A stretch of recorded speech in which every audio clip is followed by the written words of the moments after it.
एक रात्री दिंडोरी रोडवरील मसरूळ हद्दीतील अमित वाईन शॉप तसेच दिंडोरी लिकर्स या दोन्ही दारू दुकानांची मध्यरात्री अज्ञातांनी चोरी केली।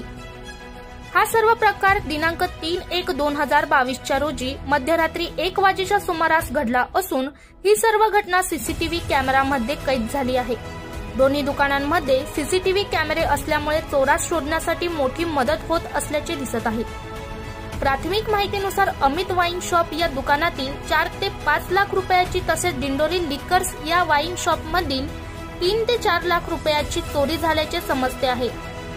यामध्ये काही देशी विदेशी दारूच्या बाटल्या तसेच रोख रकमेचीही देखील चोरी झाल्याचे समजते आहे।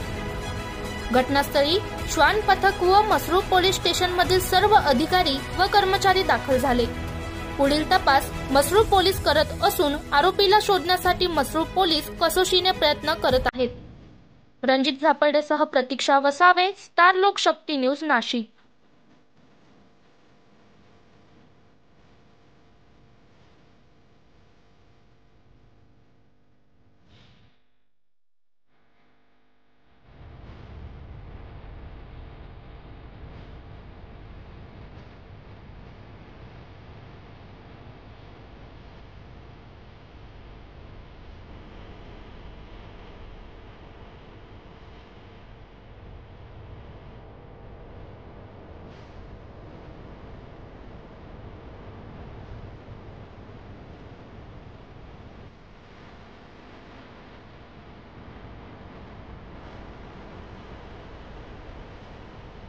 Thank you.